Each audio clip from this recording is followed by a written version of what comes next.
Good morning, everyone. Welcome to the Ecosystem Restoration Community's webinars. This is a series of 3 webinars to kick off a workshop in Winnipeg and Baconia in June.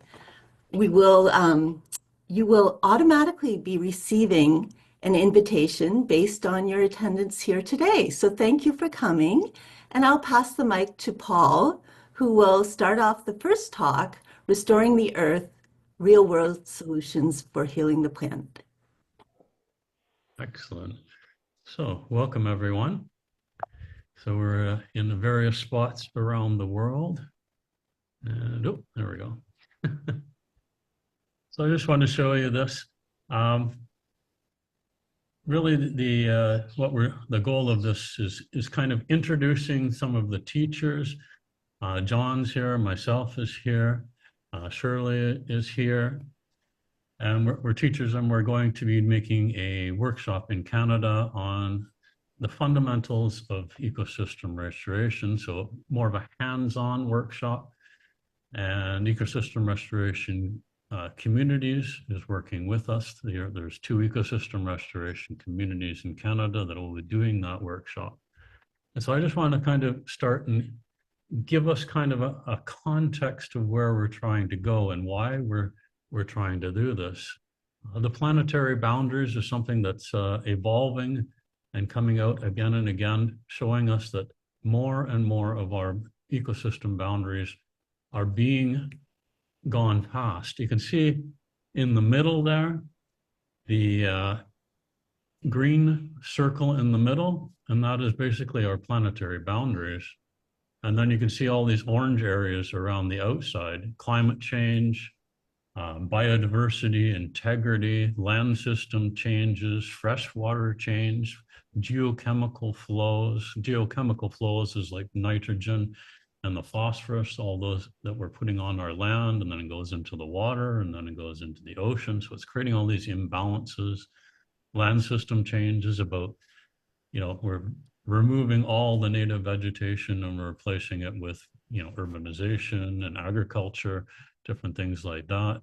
Biodiversity loss, we're hitting it in different ways. We're not only destroying the number of species, we've lost over 50% of the biomass of species on the planet.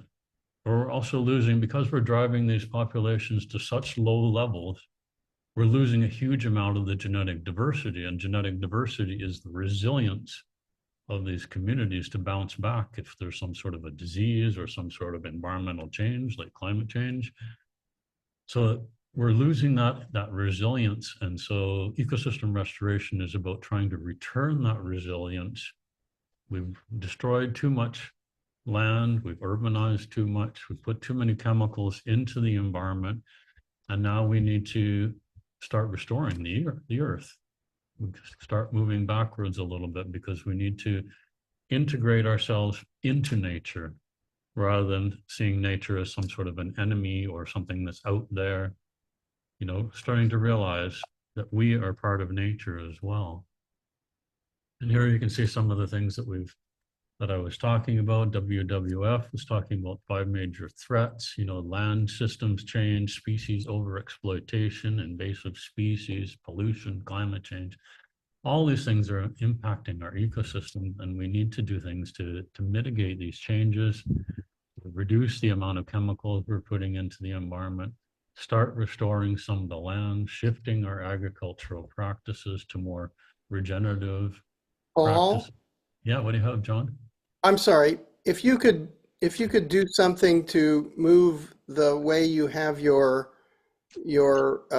people, the view, it's cutting off the end of the slide.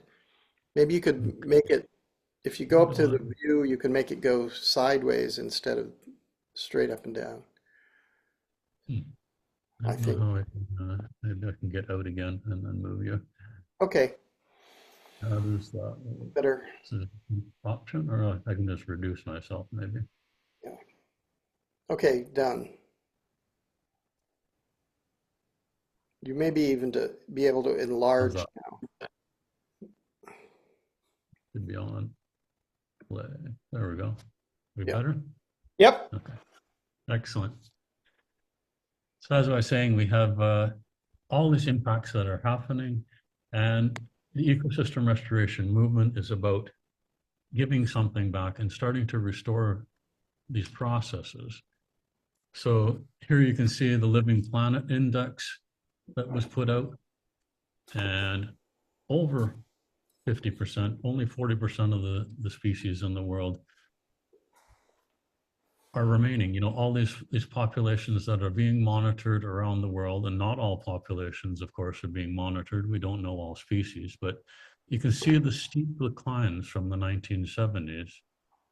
So, you know, we need to rethink what we're doing. We need to start integrating ourselves back into the planetary processes, start restoring the ecosystem functions that we've destroyed, because we all need fresh water, fresh air, clean soil, all these different things. Ooh, how'd that get up there? And so I'm just going to give a little moment. Sometimes you need to introduce yourself. I'm going to be one of the teachers. So just knowing some things about myself, I'm a restoration ecologist. I have over 30 years experience restoring ecosystems. Resilient Ecosystems Institute, AC, is a ecosystem restoration community in the Yucatan, Mexico. I'm also doing Planet Healers, which is doing educational materials, courses, different things like that. And I'm also a certified ecological restoration practitioner with the Society for Ecological Restoration. Sometimes you have to do these things introducing if people don't know what you are. So this is some of the projects that I've done in the past. So for 20 years, I ran a native plant nursery, and I was growing all sorts of species and restoring all sorts of ecosystems. Here you can see on the photo, in the center there's all sorts of aquatic species. So originally I started growing native aquatic vegetation, and then over time, I was doing it for 20 years. So gradually I moved up the shoreline and started growing wet trees and shrubs, and then I started growing prairie species, and then I started growing forest species, and then spring ephemerals and bogs and fens. So I was doing all these things, and being able to propagate all these different species, you develop a very deep understanding of the needs of these species. And so we were doing a lot of restoration projects, probably hundreds of restoration projects around Canada. And I was producing, 500,000 species a year that went out into these restoration projects. So I have a lot of knowledge of how to restore ecosystems, and a lot of knowledge about these different species and how to propagate them. And so I'm happy to share all that knowledge with you. This is the farm that I had. You can see up, I don't know why the cursor doesn't appear, but you can see up the top there, there's a little bit of a squiggly area, and that's where my nursery was. And so the yellow areas on the property were areas that I restored tall grass prairie. The green areas were areas of restoration of forest. And then we also had wet areas. So I was restoring wet meadow, stream, all these different things, ponds. So putting back the areas that had been damaged on this farm. It was originally a tobacco farm, so all this land was cleared. And then I was gradually working with the ecosystem and putting back the native vegetation. And we also had large areas where I was doing seed production as well in the back of tall grass prairie species, and in the wet meadow area, I was also collecting a lot of seed for wet meadow species as well. So not only was this a restoration project, but because it was a native plant nursery, it was also a major seed source.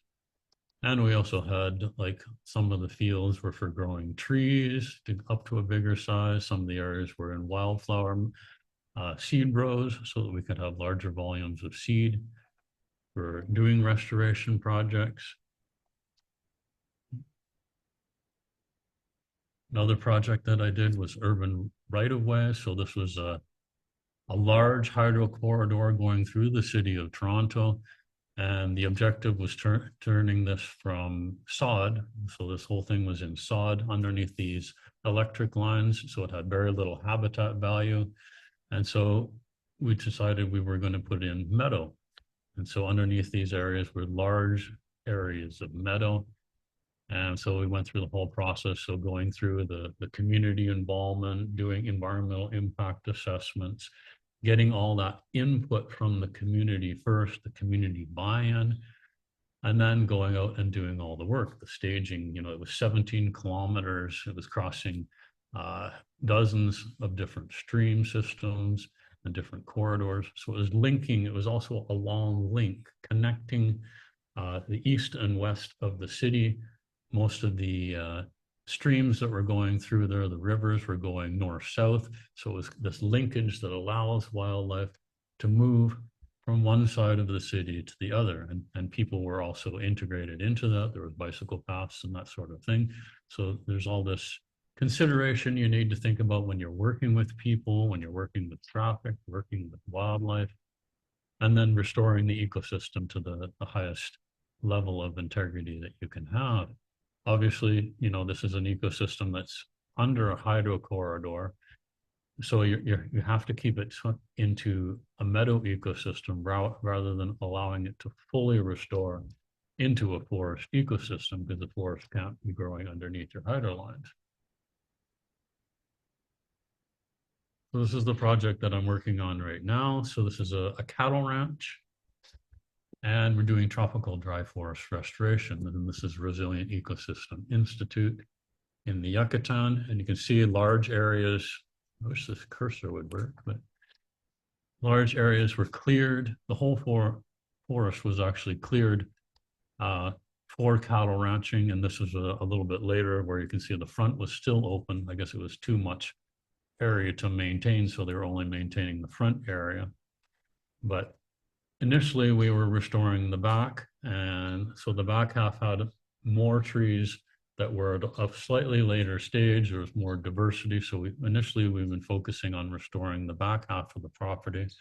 It's 39 hectares, and so planting trees, putting in wildlife ponds, putting in wildlife structures to attract wildlife, is one of the things that we find for doing ecological restoration is just bringing the wildlife back into your ecosystem, and then you can work with the wildlife and they help you to restore. A bird comes to drink water at your wildlife pond and they poop, and when they're pooping, they're depositing seeds that they've been eating, and then around your pond you've got more and more diversity and different species. Like we have a native chili here and a native papaya, which is just small.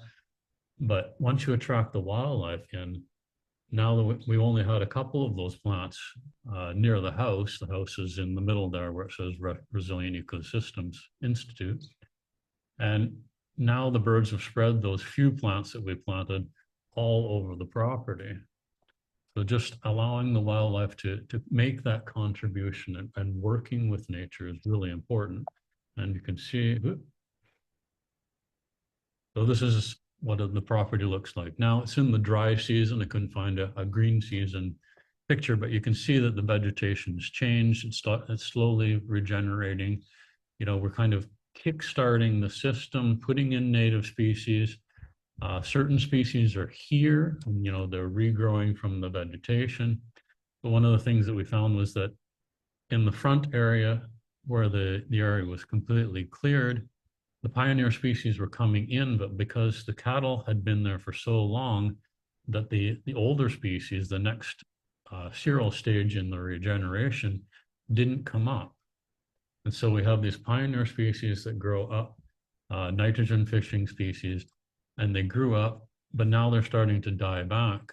It's after 15 years, but there's nothing coming up in the understory, because the cattle have removed the seed bank and they removed all the seedlings. So this is the next phase of our project, is removing the later cereal stages into the front area. Some of it seeding in from the birds and different things, but there's a lot of species, that have bigger seeds. that don't get moved by birds. And so you have to put these species back into the system to kickstart it and get it moving back in the right way. So that gives you a bit of an idea of where I'm coming from and what I have to offer into this course. And I just want to talk a little bit about, it's more and more I'm finding that, people want to do something, but I'm finding that people have a lot of disconnection from nature. And so been doing a lot of exploration. How do we create that nature connection? Even people that come out to my property that are, biologists or different things that come out to the property and they volunteer, I realize that when they first come, they're scared. They're scared of nature. They're scared that, there's going to be a snake jumps out or some sort of wild animal is going to jump out. And people don't realize that, we're one of the largest predators on the planet. And so everything is scared of us. So nothing's going to attack us. And so after a few days, I noticed that people start to calm down. It's like, okay, things aren't going to jump out and attack me. The snakes run away. Most of the wildlife runs away when we enter the forest. Long before we walk in there, you're extremely lucky if you're able to see wildlife in the natural forest. So it's just this connection, moving ourselves from this view, this anthropocentric view that nature is a resource, and trying to understand how to live as part of nature, how can we reintegrate ourselves into nature to understand that every part of us came from another living being. Even our bodies consist of over 50% of the cells in our body are other living beings. And those living beings within our gut system, they provide B vitamins that we can't produce ourselves. They break down cellulose and other things that we can't digest ourselves. And that, without them, we would die or we would be very sick. So understanding, just that connection between having healthy soils, healthy plants, and having a healthy human microbiome, all the microbiome that's within us is extremely important. Shifting that view. We are part of the ecosystem. We're completely integrated with our ecosystems and we can't take ourselves out of them. So moving from that, top-down approach, we have a lot of ego, and moving it to more of an eco perspective. And now I'll just pass this on to John because he wants to talk about some things as well. Ooh, how did I do this? There we go. I have to unmute myself so you can hear me. No, Can you hear me? stop. I think you're good. I don't see, oh, we see everyone. Look at everyone. Hello, everyone. So it's wonderful to be here. Thank you, Paul. Can you hear me? Yes, excellent. Okay. So very glad to be here. I'm coming to you from Sussex in the UK, where we are building a very interesting new ecosystem restoration community in what I would call the Shire. It even has a hobbit house.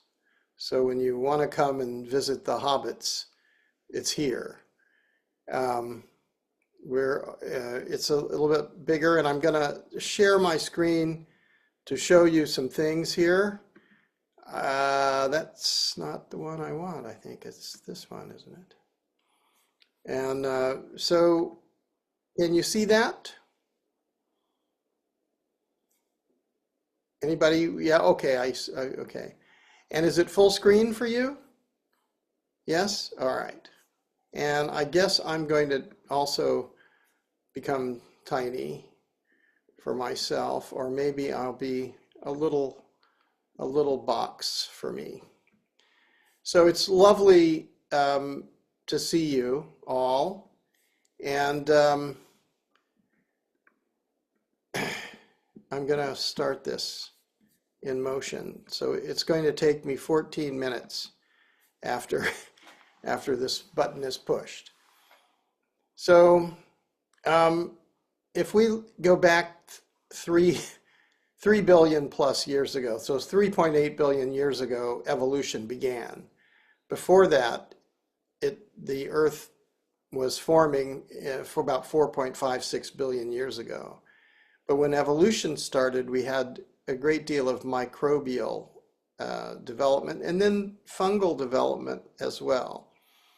And these microbiomes, and these you're seeing are filamentous fungi, which actually are very important in holding the soil together. And they also have, as we've learned, the mycelial network is also engaged with the communications and also transactional sharing of different things. And from all of this activity has come differentiation and speciation, leading to infinite potential variety in genetics. And that's the basis of all the systems that we depend on for life. The oxygenated atmosphere, the fresh water system, the fertile soils, and the amazing biodiversity. So as I've been learning this over the last 30 years, I've been challenging myself by presenting to different universities and different scientific organizations. And I was always expecting that they were going to say, no, you're just wrong. You don't know what you're talking about. And then it turns out that they didn't say that. They said, well, that's true. And so what I've seen in China especially is that they're taking this understanding of these natural systems and the scientific understanding we have of this, and they're applying it to ecological restoration at scale. And so it turns out, and I think many of you have seen what I did in the Loess Plateau before, but 30 plus years ago, I went out to the Loess Plateau and it looked like this. So this was called the most eroded place on Earth, and it was fundamentally ecologically destroyed. But it was also the cradle of Chinese civilization, and it was also very important during the Chinese Revolution. So many historical events had taken place in there, and there was a lot of connection to this area in Chinese history. But at the time, when I first went out there 30 plus years ago, it was a ruin. So interestingly, that was the same time that China was getting rich. And what the Chinese were seeing is what we see all over the world. Wherever you destroy the vegetation, wherever you destroy and expose the soils to direct solar radiation, wherever you just extract, you have always less. So it's exactly the reverse of evolutionary succession, which was always more biomass, always more necromass, and always more biodiversity. But through our extraction thinking, it was always less. And when you get to the end game, it's really destroyed. And when it's destroyed, you get drought, you get flooding, you get famine, you get wildfires, you get mudslides, you get all these accumulated impacts. So we basically, the Chinese really sort of realized they were a poster child of degraded landscapes. You could go all over the place and see degraded landscapes. And so many decades ago, they began to change it. I would also say that anywhere where this happened, it's the same outcome. And if no one recognizes that you can reverse this tendency, then it goes to collapsing. So this is what it looked like when I first went out there. I'm sure you've probably all seen this before, but it's always good to look and realize that this is possible. So this was actually after 14 years. So there's this was in 2009, the second shot. The first one, I think, was 2004. Again, 2004, and the one coming up is 2009. So there's been a lot more development since then, and it's much better than before. And the same techniques are being used all over China. And they were planting a lot of monocultures, but you don't see the monocultures anymore because they were planting early pioneer species, which were replaced either by planting other trees or from the legacy genome emerging. And this influenced the infiltration and retention of moisture, which changed the humidity, increased the size of the canopy, which put a higher canopy, which interrupted the solar radiation from directly hitting the earth. So it's changed the physics. And I began to see this as the great work of our time, that if we do this, the next generations will be fine. There's nothing wrong with the earth. It's really human beings who are egotistically, as Paul said, it's ego, not eco. And if we shift to eco thinking and eco logic, so it's logical. And that means that every human being on the planet has a role to play, and that each of their activities are meaningful. So this is completely different than believing that value is coming from buying and selling things. So I'd also like to show a little bit about what is possible. So this is the Taklamakan, and if you haven't seen this, perhaps you haven't, the Chinese have even put vegetative canopies or vegetative corridors through the middle of the second largest shifting sand desert in the world. So the fact that you can do that, I'm not sure I would attempt those kinds of things normally, but the fact that you can do that suggests that we can restore any place that is truly degraded. And it changes on the sand. I'm just going to pause for a second. No, I can't. Maybe can I? Can I pause? So on the sand, at noon in July, the temperature was 70 degrees centigrade.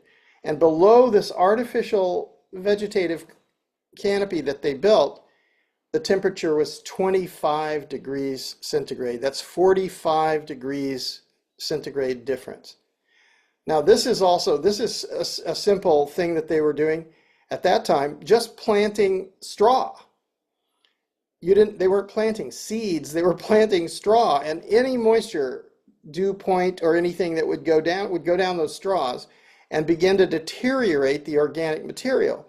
And then birds would land and poop on there, and there would be flowers coming up without ever planting anything.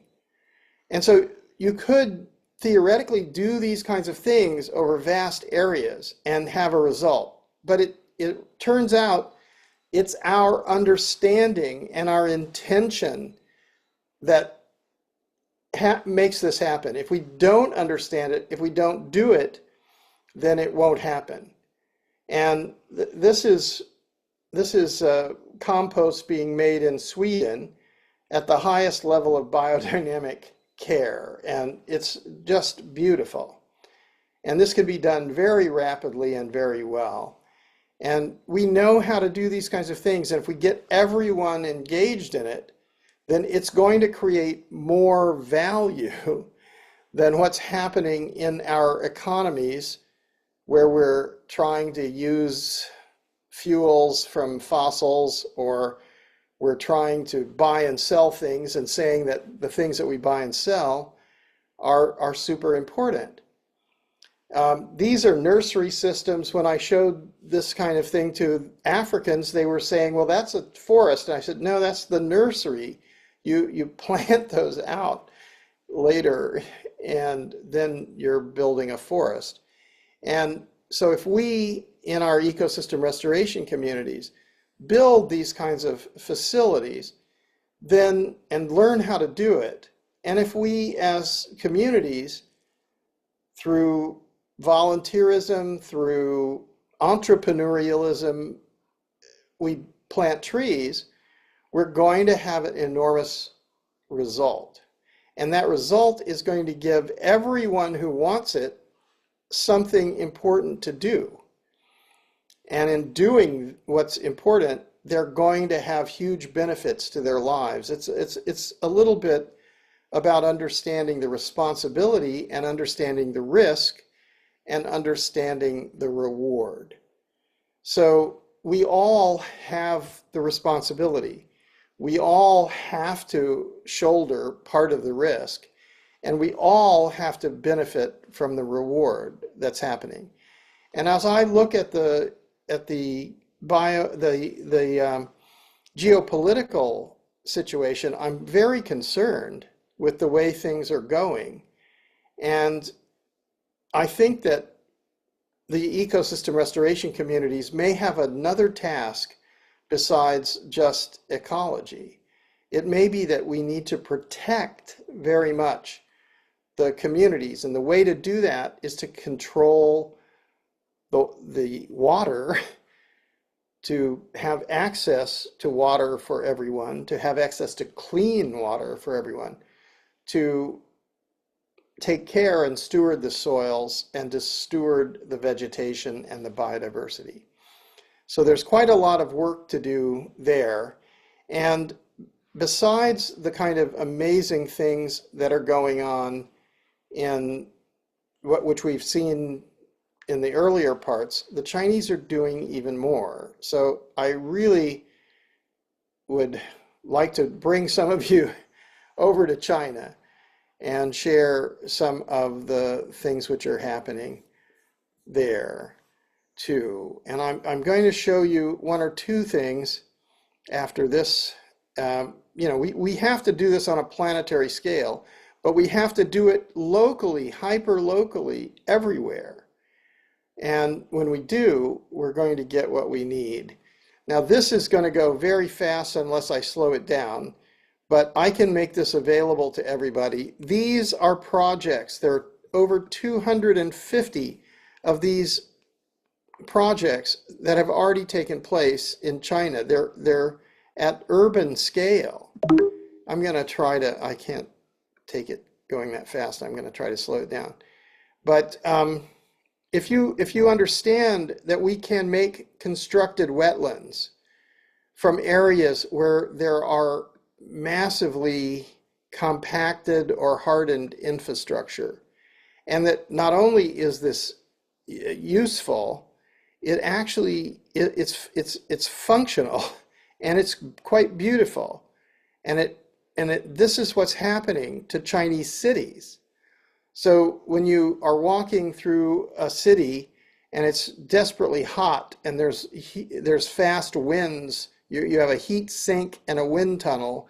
Imagine if your cities had different relative humidity and had different ways to block the wind. And then you'll see what this is like. And so they're not just talking about this kind of thing. They're talking about ecological civilization. They're looking past the ideas of materialism as the basis of the economy. And they're looking at what is the rights of individuals. Do we have a right to food? Do we all have a right to have housing? Do we all have the right to live and have access to nature? And I think if we get there, we're going to find that we do. This is where I am today, looking out the window, and that's exactly what I see. This is my host is Diane, who's the Pearly Queen. So she's a Cockney royalty. And this is Alistair Gould, who is the head of the Cleary Foundation and the Bay Trust and several other foundations. And I'm going to show you a few more pictures of, so this is here, this is in what's called the Pines Calyx, where we have the opportunity to create a new media program that can go, it's more than a program, it's like a network. So I hope you'll all be joining in this effort, because we want to, this is what it looks like.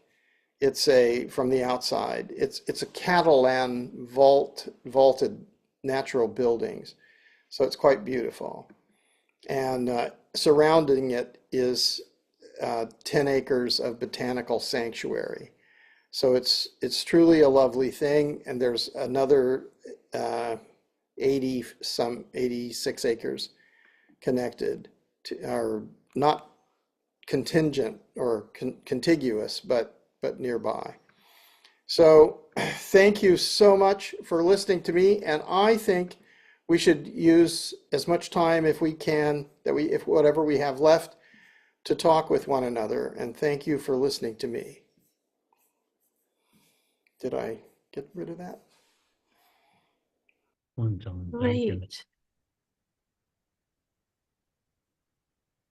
So shall I just share with you the upcoming workshop, and then we'll have an opportunity to ask questions. I hope that's okay. And I hope I'm not covering it. So we're having a workshop. We're doing this great work that the ambassador of ecosystem restoration communities, John Wu, was talking about, and how wondrous to see the transformation to nature and the change that's making in so many places. And we want it to happen here, and are making it happen here in Manitoba. So we're bringing lots of people from around the world and local experts for a workshop, June 16th to 20th. We're starting off in Winnipeg. It's, I love this wording, the ultimate hands-on workshop for regenerative practice and ecosystem restoration. And you're going to really get grounded in the elements and learn about monitoring techniques with Paul Morris, who's an expert, Sophia Oritz, Heather Unger, who has the Northern Grove ecosystem restoration communities, I should say, and Paul Cruz together. And coming from Europe is Melissa Hout-Croteau. So we're having a slew of fabulous experts, and we're going to guide you through interactive activities, expert tours, lectures, and group discussions, and really, get grounded in the land. Let's see if I can move this forward. So we talked about this, these are all the elements. We are going to identify plants. We're going to be networking. We're hoping people can come from all the ecosystem restoration communities, which occur around the world. And we're going to draw on Indigenous knowledge systems and work with Baconia, which is a Métis community in Seguin, and do lots of regenerative work on soil, water retention, and biodiversity. So I've dropped the poster in the chat, and I'll let you get on with the questions. Sorry for this. I just want everyone to get involved and learn more. And so I wanted to share this with you now.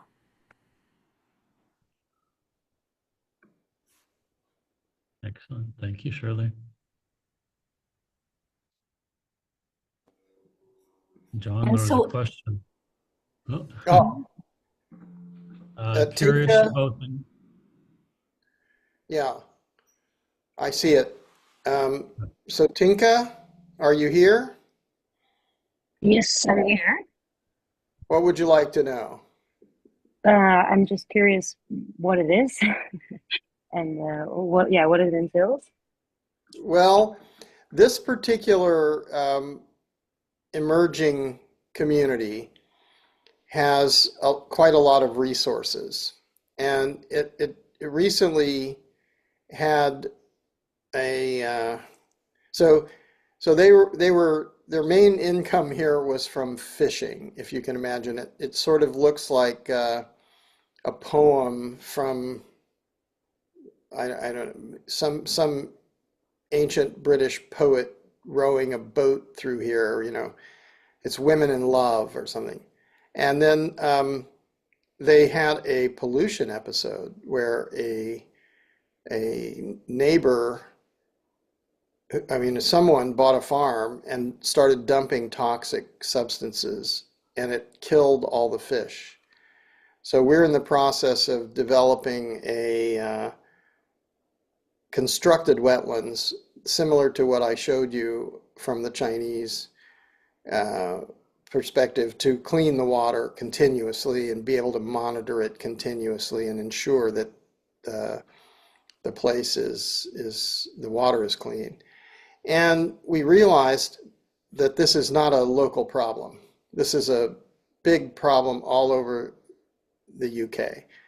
So we're going to use that knowledge that we get from building this constructed wetland. We're going to film it and we're going to show everybody. And then you're going to have a facility where you can walk through, and the whole process of cleaning the water using natural systems is made completely available to you, and there'll be films on it and writing and so on. So then we started realizing that big, beautiful building that they have looks a lot like a recording studio or a television studio, and it has been underutilized. So they asked us could we help convert that into something where it was used every day. So we're putting in a studio and making it possible to just communicate on a continuous basis. And we have a lot of other partners in this. So permaculture people and rewilding organizations and ecosystem restoration communities are completely welcome to be featured there or have their own program on that network. And I think the idea for it is that I know, as someone, I worked for CBS News and Italian state television, and I made a number of films for the BBC. I worked for German television. And when I look at television now, I can't watch it generally. And when I look at social media, I'm terrified as well. It doesn't seem to have very much editing, and so you don't really know what you're going to get. And what I think we could do here is have a channel of sanity, of kindness, and of rational thinking. So everyone is welcome to join in that. We need to do everything together because it's all mass collaboration, mass participation. Hope that helps. Yeah, John? thank you. John Hepworth? Hi, I love this stuff. I've always been inspired by your stuff on the Lhotse Plateau. That to me is transformative filmmaking. I come from a film kind of background, so I love I would say social media's got a lot more good stuff than maybe you've seen. There's lots of people on Instagram doing beautiful work. And something I'm often find, and I'm dabbling in this stuff. I've got a BSc from 100 years ago. I went off into films, but I've been following permaculture and all this stuff for years. So I am fascinated by the idea of creating or fostering more overlap between all these networks, which I think everyone's already doing. And a thing recently was like knowledge graphs, which I find fascinating, where McGill's got a thing called Sustainability Hub or something right now, where people can sort of feed in their profiles, what they're doing, where their areas of research are overlapping, and they see complementarities that might have been hidden in other ways.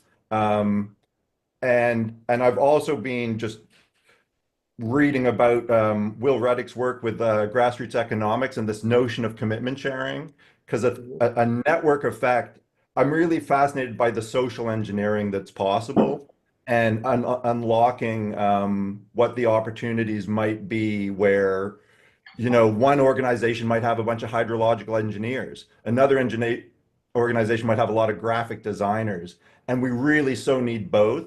What I particularly loved about your presentation was you used visuals for what visuals are good for, and you used words for what words are good for. Whereas so many people are giving these presentations where they say the words and you read the words.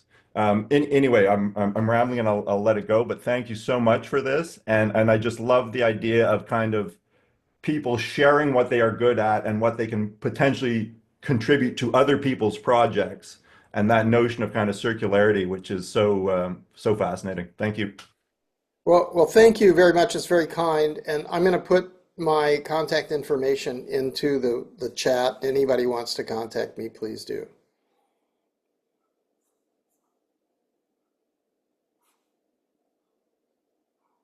Anybody else? Just open up your thing and ask a question if you want to.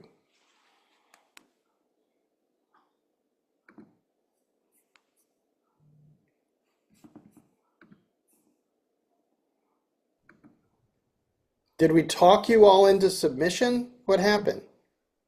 If no one else will go, I'll keep going. I love the idea also of not being afraid of the financialization and entrepreneurial space with this, because the thing that has struck me with permaculture is, and maybe people are doing this, why aren't the finance bros buying up farms, converting them into permaculture projects and flipping them? Because to me, that seems such an obvious source of straight up money. Well, if I could say something about that, we're not thinking quite in that direction because personally, I'm thinking more about how we could look at what is value. And what we've got now is we've got funny money. I mean, I'm looking at a window here. If I throw a brick through this window, I'm increasing the GDP. Well, that's senseless. And what we need to do is we need to do things which are needed, and we need to clean the water. We need to clean the soils. We need to restore the biomass, and we need to ensure the protection of the biodiversity. So in doing that, and we've seen now in 8 years, I hope everybody has seen Andrew Millison's YouTube video on the first camp in Spain. It's just beautiful. And it's got over 400,000 hits since January when it went up. So we know the ecosystem restoration communities is the right thing, and people want it all over the world, and they need it. And we need to ensure that these communities become really good at what they do. And so having education connected to this is really important.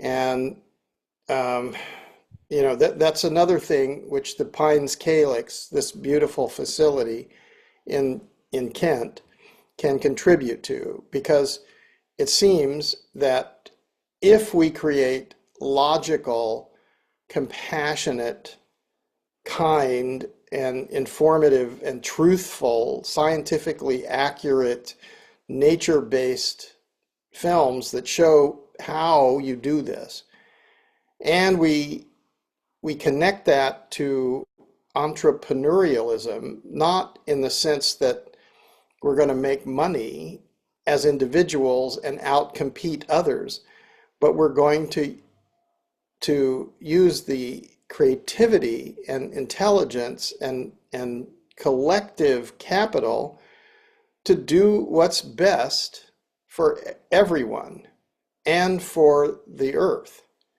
And in doing that, we can all learn to share, because there's plenty of tools, there's plenty of cars, there's plenty of land. In fact, there's so much degraded land, it's almost overwhelming.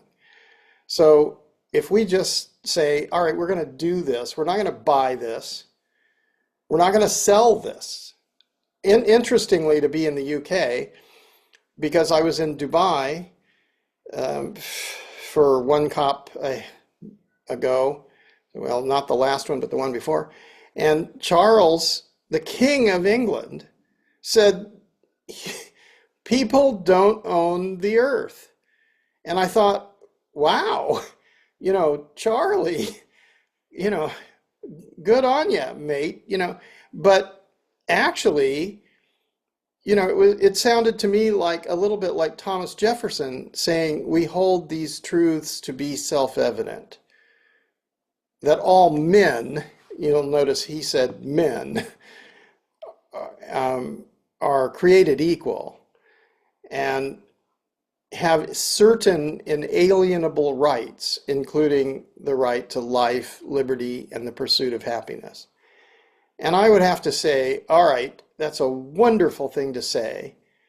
And yet I know that Thomas Jefferson was one of the largest slave owners in Virginia.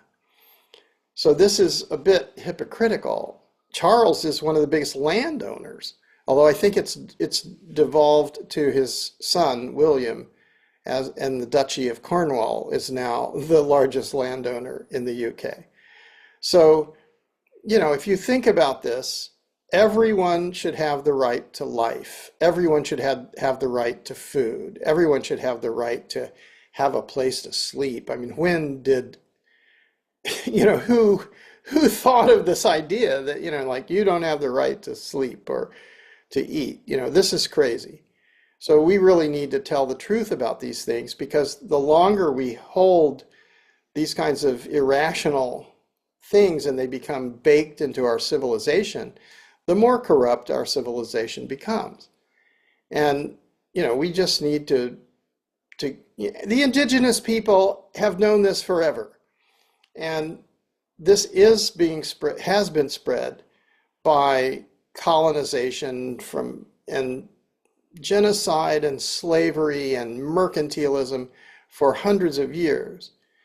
And I mean, you can find all of this historically in every continent, all over the world. All of us, all of our ancestors, we're the survivors. We're the ones who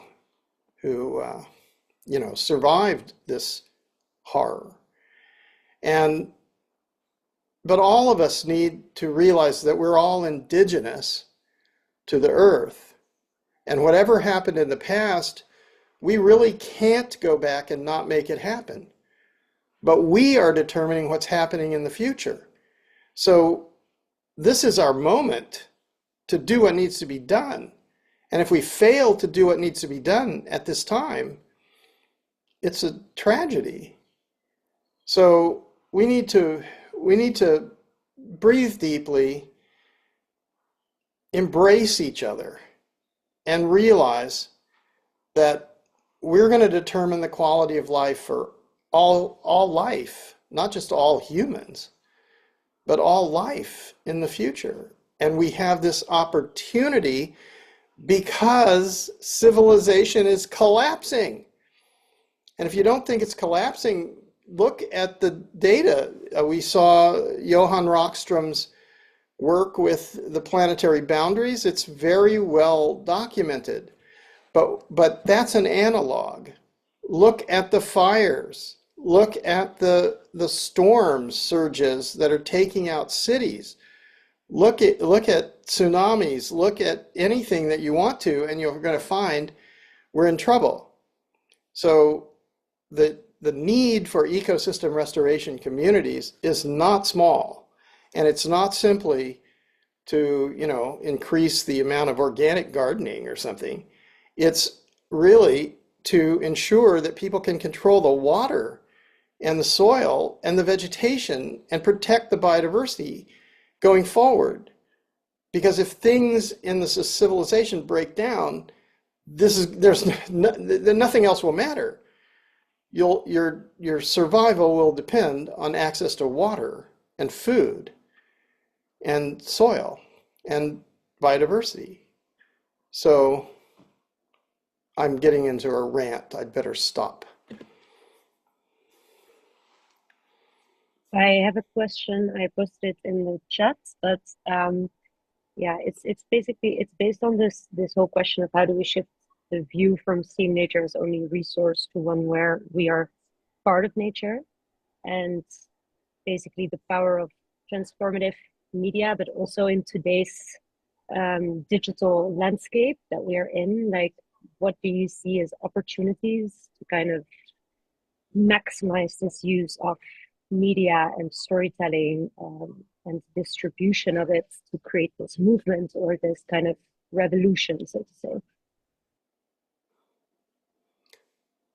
Paul, do you have something to say about this, or do you?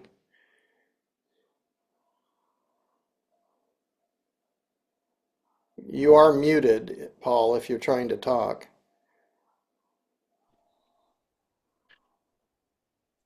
For myself, I think that in terms of developing movements and that sort of thing, it really comes back to the heart. You know, if we don't have a connection to the land that we're living on, the natural elements that are there, the wildlife, the soil, the water, you know, if we don't have a deep connection and a love for that, if we don't have a connection to our ecosystems that we thrive in, how can we, you know, recreate these things, and how can we live in balance if we don't if we keep thinking that we should take ourselves out of the system? We're completely integrated into the system, and there really is no separation. And until people start to understand that, they're not going to, you know, protect it. You know, you're not going to see the sacredness in the flower. You're not going to approach a body of water with reverence and maybe even ask permission. May I go for a swim? May I go for a walk in your woods? Am I, you know, is it okay that I'm here? You know, asking the land, is what I want to do okay? You know, it's if we don't have that integration and that understanding of integration, and we think we have this power over everything, and we do to some extent, we can control what happens. We can decide, you know, do we want to degrade this land, or do we want to protect and restore it? I mean, it's a choice. And unfortunately, we're the most powerful beings on this planet. We can wipe the whole thing out, or, you know, we had a Garden of Eden here with thousands and thousands of years, and we were able to sustain ourselves. How do we make that again? How do we integrate ourselves back into that ecosystem, into the communities? You know, listening to the land. I mean, Indigenous people understand that by being on the land. And you look at any Indigenous community, they're on the land for long periods of time, and, you know, they make their mistakes. You know, maybe they drive the buffalo all off a cliff and kill thousands of them, and you realize, oh, wait a minute, next year I don't have as many bison to eat, so maybe I need to shift how I'm doing things. But, you know, it's this trial and error of being in that area that you gradually understand, okay, well, now I want raspberries, so maybe I'll move a little bit of raspberry around. I like this fruit tree. Maybe I'll choose all the biggest ones, and eventually, instead of having the chili mash that we have, the wild one, you've got a bigger one that's, you know, you can eat and have a meal with. You know, it's just working with nature rather than against it. You know, then these natural processes will occur, and the earth can heal itself quite easily if you take that step back, if you stop damaging the ecosystem, if you stop throwing pollution and chemicals and all these different things that we're poisoning our planet with. Stop doing that, you know. And the ecosystems can start to recover, but we're not stopping, and we keep destroying, and we keep damaging the ecosystems and driving it back to an earlier and earlier successional stage rather than allowing it to move back into a forest ecosystem, back into a fully functioning wetland ecosystem. You know, just some of it's stepping back, and some of it's, you know, yeah, policies, okay, stop doing this, but in most of it's common sense. It's like nobody wants to drink plastic particles. So different things like that. Just if you want to create a global movement, understand how to nurture and how to love this planet. It's really about loving this planet. I love the life on this planet, every single aspect. You know, value the biodiversity that's here. Not only the diversity in the ecosystems, but the diversity in people. You know, it's okay if you have the rednecks or the far right or the far left. It's okay. There are different perspectives and stuff. Trying to, you know, trying to control that, but come back to the things that are important. We all want clean air, fresh food that doesn't have chemicals in it. You know, even the redneck guys, they go out into the woods and they hunt. They enjoy hunting and they like being out in nature. You know, find those little catch points within those other communities that you think are other, so that you can build a collective understanding and nurture the earth. If I would add something to that, we are talking a lot about social infrastructure these days. So the demographics are changing around the world. There are going to be a lot more elderly people. And so care for the elderly, child care, food security is going to be huge. Water treatment is going to be huge. Those are ways to do kind of an entrepreneurial work. Not necessarily the idea like I'm going to get rich and make a huge amount of money, but I'll never be finished in the work because there's going to be so much need for this. And it's going to be something that we have to do with and for and each other to make sure that we're all safe. And when we have that as an intention, we're going to live in peace with one another. And if we don't do that, if we don't have that intention, then I think it's going to be very risky because there'll be a whole lot of competition for things if things break down. And if they don't, let's play volleyball and have dinner a lot. You know, let's have music and dancing. Let's have a good time. That's kind of what we're seeing over here. And with this new concept of making collaborative programming in a shared facility, anybody who wants to write to me and talk to me about that, please do, because we're in the middle of getting this together. And obviously, we can communicate with every human being on the planet simultaneously and instantaneously. But what do we say? So I think we have to be calm, be kind, and join together to say what needs to be said. And this I think is what will be the best case for communications. And yes, it's possible I'm not seeing a lot on social media because I'm trying not to look at it. And I know that I have, you know, tens of thousands of unread mails. So I know that I can't take it anymore. Maybe I've gotten too old. When I was younger, you know, I kind of pretended or at least tried to look through what was coming at me. But now I'm like, I really am not sure. If you want to reach me, and you know how to do it, but if you're just shotgunning to reach me, then I'm probably gonna be hard to reach me.